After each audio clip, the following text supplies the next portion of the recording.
Welcome back to the Charismatic Voice. I'm not sure if I've ever heard this song before. I always try to tell you all up front if I've heard it or if I've not, and this time I'm just not sure. The title sounds familiar, but it doesn't bring a melody to mind.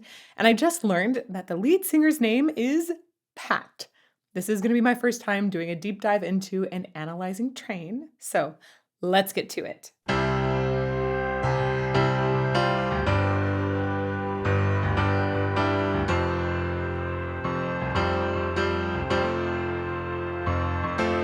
Now that she's back in the atmosphere with drops of Jupiter in her head,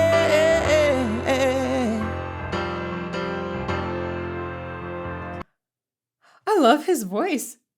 Like, it just melted me with that first line. Melted.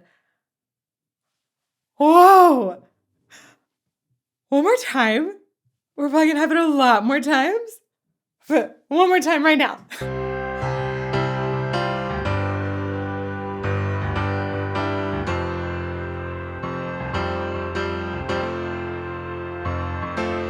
now that she's back in the atmosphere with drops of Jupiter in her head.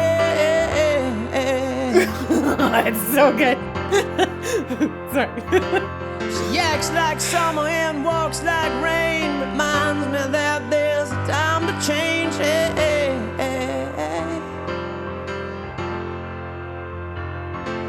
Since the return of her stay on the moon, she listens like spring and she talks like June.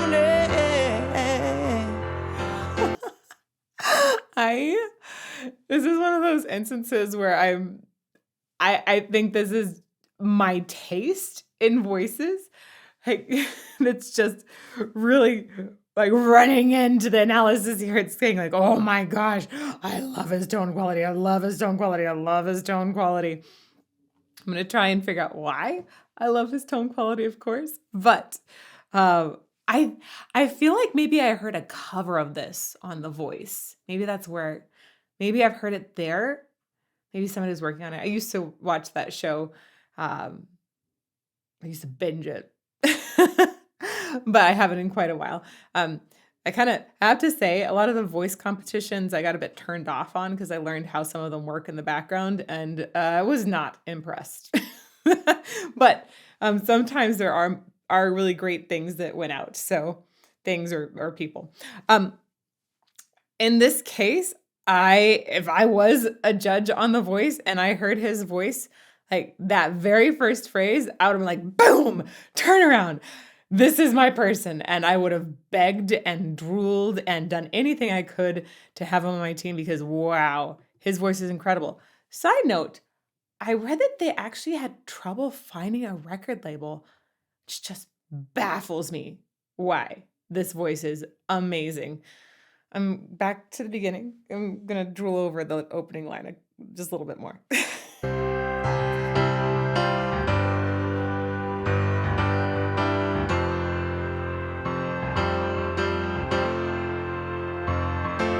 Now that she's back in the atmosphere with drops of Jupiter in her head.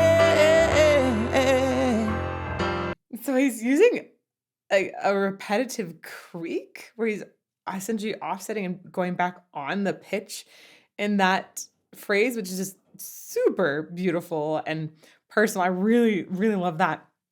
He also is re-accenting notes in the melody, sliding up to them a little bit to give extra emphasis, but not so much that it's taking away from our sense of the melody.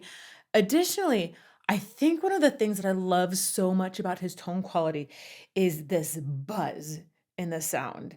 I often associate this with opera. Opera singers work relentlessly to find more resonance in their sound. And that's because all of this extra resonance that can be found by making different shapes essentially in the upper part of the vocal tract, by activating bones up here to essentially vibrate with the sound that you've made down here. More resonance helps kick a voice out over an orchestra.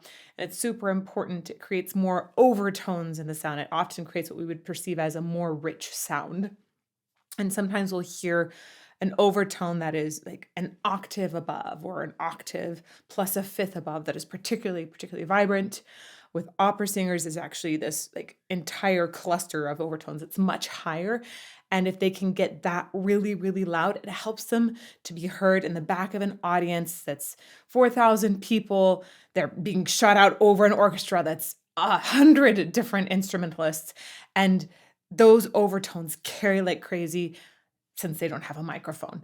When we hear people with a microphone that have access to overtones like that, we tend to have this like shimmer, this brightness in the sound that I find so appealing.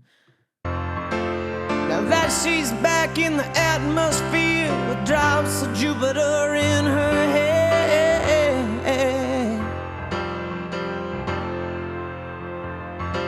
She acts like summer and walks like rain. Reminds me that there's a time to change.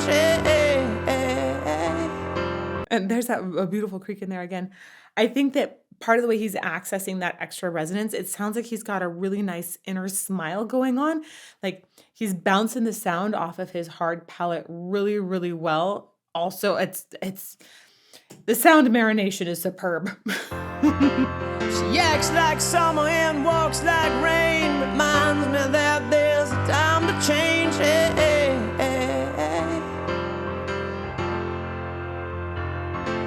Since the return of her stay on the moon, she listens like spring and she talks like June.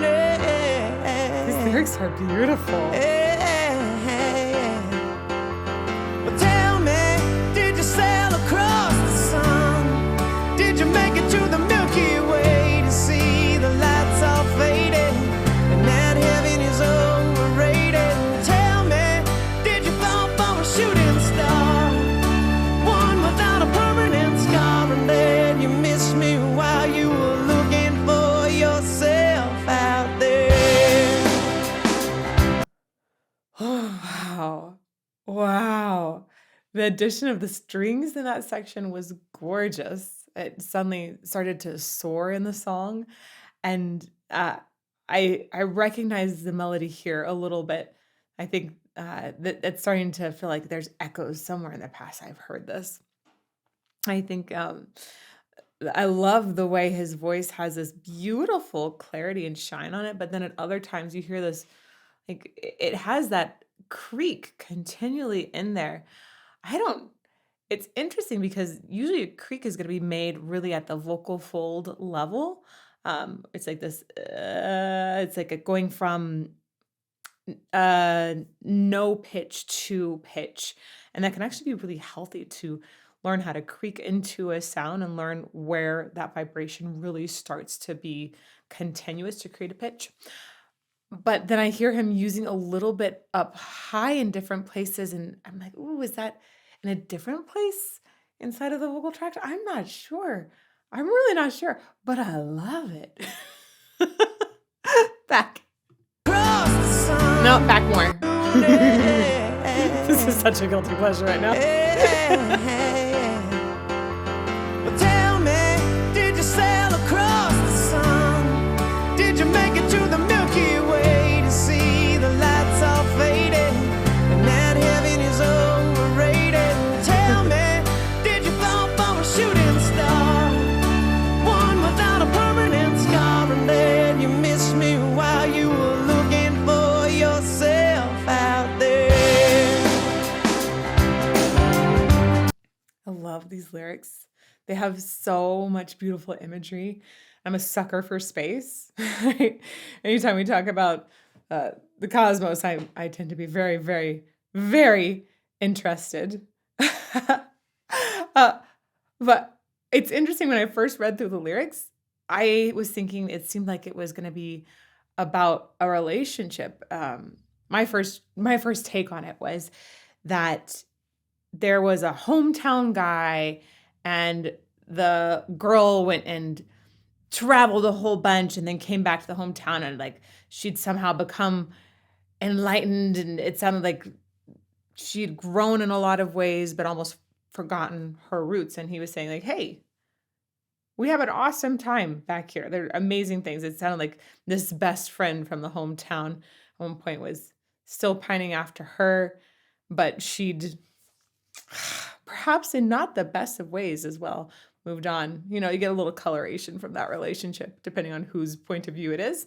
But that was my first take. And then I read a little bit of background about the song, and I understood it was actually based on a dream that Pat had after his mother had passed away, about his mother. And that changes things entirely, right? Or maybe he purposely wrote these lyrics to have that vagueness so it could apply to so many different situations. But one of the ones I thought was so incredible was, did you make it to the Milky Way to see the lights all faded and that heaven is overrated? I was like, whoa, there's so much depth and beautiful imagery to these lyrics. Okay. I'm gushing. I can't help but gush. Tell me, did you fall from a shooting star? One without a permanent scar, and then you missed I love that me line while too. you were looking for yourself out there. I loved, tell me, did you fall for a shooting star, one without a permanent scar? That made me think about that relationship, this idea of, oh, did this person that went out and had the like discovery phase, did they fall in love with somebody that was like so incredible and almost unreachable, instead of this person at home that maybe has real life problems that they're willing to admit? I had a lot of shading from me, if you couldn't tell. One without a permanent scar, and then you missed me while you were looking for yourself out there.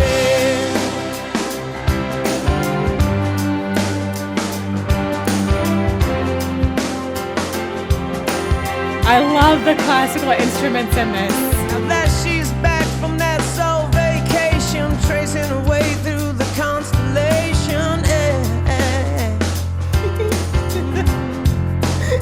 We can listen to that one more time. But every time he goes like that, like that, it's just so. It's like endearing, cute, yummy, personal, but also really well sung and catchy. I like it. Back from that soul vacation, tracing her way through the constellation. It's very poppy, and I'm a sucker for it still. Checks out Mozart while she does chapel. Reminds me that there's room to grow.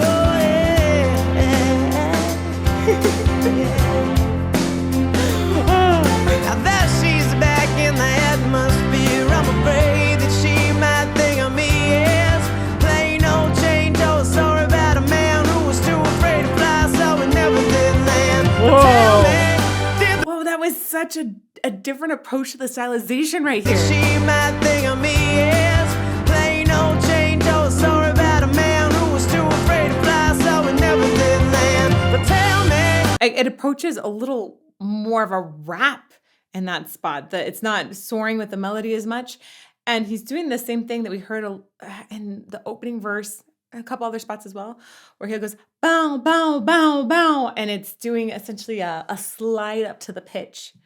did the wind sweep you afraid of me as plain old Jane Doe? Sorry about a man who was too afraid to fly, so we never did land. And he's actually sliding down too. It's so Fear, I'm afraid that she might think of me as plain old Jane Doe. Sorry about a man who was too afraid to fly, so we never did land. So essentially, even though we know what pitch he's singing, it is actually very unspecific in the pitch in that moment.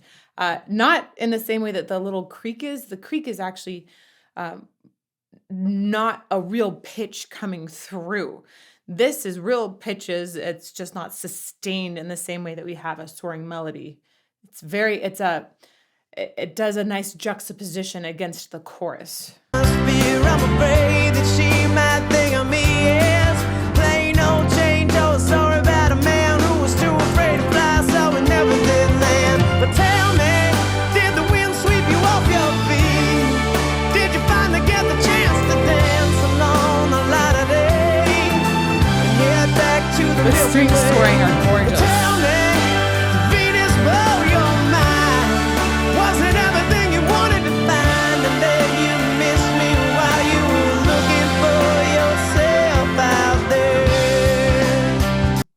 that focus of the sound that he has with the overtones, that helps his voice cut through the texture here. We're getting a lot more soundscape being added, right? We had that orchestra before in the chorus. I think really there's more of a strings line. We've gotten a lot more of the whole, it's like really a symphonic sound that we're starting to get. We have piano, we have soaring strings, we have a lot more of the band coming through. We had a lot of layers of vocals, even though I think we only were shown two backup singers, we had tons of vocal layers coming through there. It's a pretty hefty soundscape, yet his voice cuts. Wasn't everything you wanted to find, and then you missed me while you were looking for yourself out there.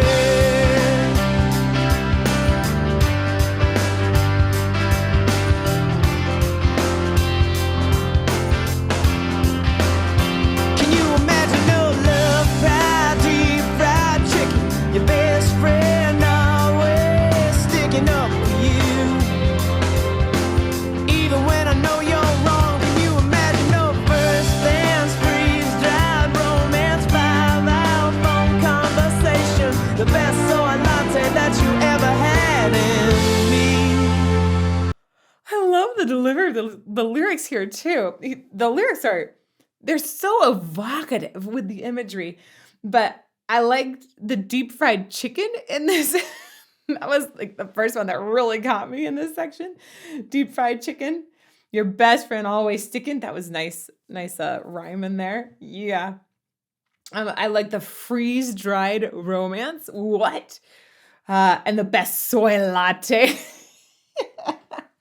This is the bridge here, and it has so much expression and so much emotion and imagery tied in. Oh, it's brilliant. Can you imagine no love, fried, deep fried chicken? Your best friend always sticking up for you. Even when I know you're wrong, can you imagine no first dance, freeze-dried romance, 5-hour phone conversation, the best soy latte that you ever had in me? But tell me, did the wind sweep you off your feet? Did you finally get the chance to dance along the light of day and head back to the Milky Way? I love the consistency in his tone, right? Obviously, he's picked different pitches here. It's gone up higher with this sounds like the final chorus. Maybe they'll have a repeat at the end. I'm not sure, but he's chosen different pitches. This isn't just tracked and pasted, right? This is another version, another recording of his voice, and it's so consistent. That beautiful clarity, that shimmer in the sound is always there, and it feels so free. You off your feet? Did you finally get the chance to dance along the light of day and head back to the Milky Way? There's an urgency to it that I love.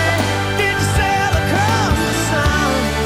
Did you make it to the Milky Way to see the lights all faded? And that heaven is overrated. Tell me, did you fall for a shooting star? One without a permanent scar, and then you missed me while you were looking for yourself. Na na na na na na. It's so catchy, these nanas. But I have to say, we're gonna go back just a little bit. Um, I love the setting of this music video. I want more concerts that are done in smaller settings.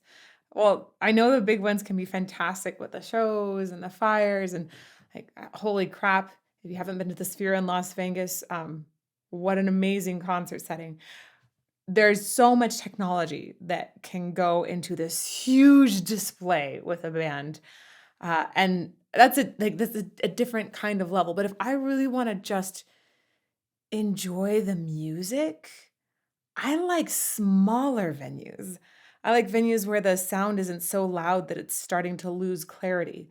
I think that this setting, it feels like an old church.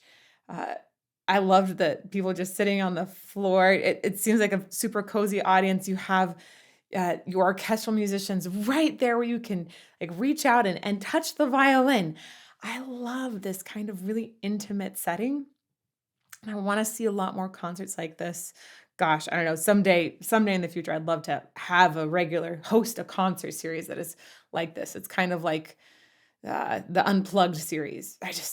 I love smaller concert venues. That's my jam. That heaven is overrated. Tell me, did you fall for a shooting star?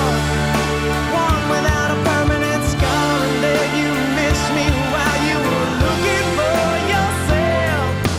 Na na na na na na na na na. And then you finally get the chance to dance along a lot of days.